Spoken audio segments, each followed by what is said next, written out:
Perched on the rocky shores of Cape Ann, this 42 square mile city is one of New England's most iconic coastal communities. Well, we're definitely seeing the shift of being more inviting to tourists. You know, 20 years ago, tourism was more of like a dirty word. No longer defined solely by its fishing industry and not just a summer stop for sun-seekers, Gloucester now draws year-round visitors, artists, foodies, and history buffs, all drawn by the harbor views and small-town charm. Now it's time to get down to business. Locals like Joey Shimataro help keep that charm alive. And this is a very special place with a lot of layers and a lot of texture. From the docks to the city streets, he's known around town as the face of the popular blog, Good Morning Gloucester. It's like the perfect blend of being a hardcore local, knowing the players, and loving the community, that it's really authentic. We do between 40 and 80,000 people a day checking out the blog. Live with Good Morning Gloucester. Look, orders are coming in.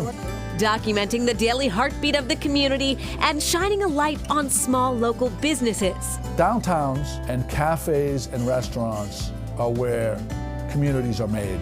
Today, we tagged along with Joey and visited two shops that he's featured on the blog. What are some of the new specials you're gonna have this year? Castaways is a smoothie and coffee bar meets vintage shop on Main Street, run by a couple of girl bosses, as he calls them. Everyone who looks on Instagram comes, but then also we have the other side of it where, you know, at 5, 6 a.m. in the morning, we have 20 fishermen here that, you know, come with their families and come have coffee every morning. And just a few steps around the corner, an art gallery where artist Jeff Weaver captures the essence of Gloucester in oil paint. How many years ago were you doing murals around town? From the gallery's front door, visitors can see the Beauport Hotel. When they were gonna build it, some townies villainized it and said it's gonna ruin the character of the city. When the hotel came, it paved the way because it is so magnificent, and they did it so tastefully.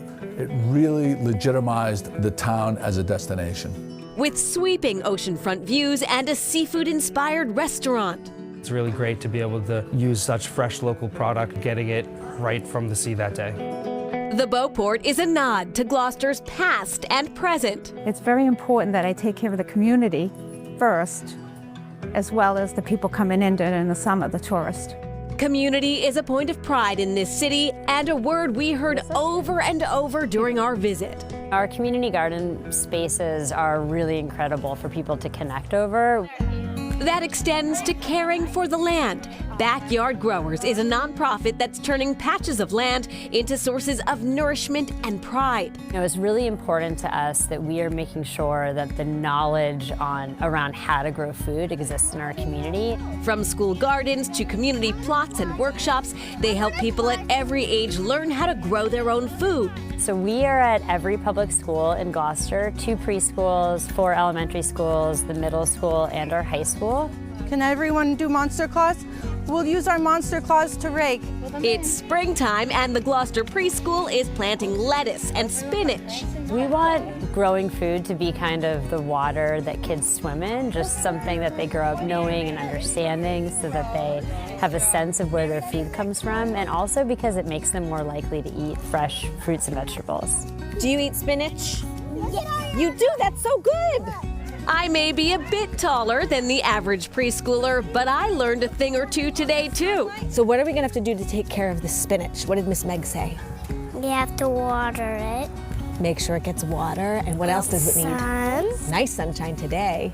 Executive Director Allison DiFiore tells me the nonprofit started back in 2008 in response to the Great Recession.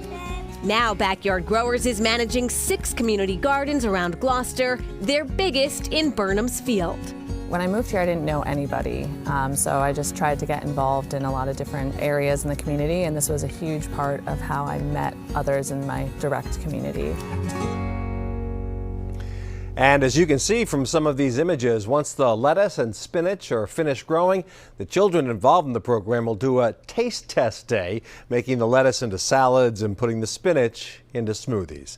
And back to Good Morning Gloucester, it started as a side project for Joey, just for fun, 19 years ago. He actually is a third-generation owner of a lobster company, which his grandfather started back in 1953.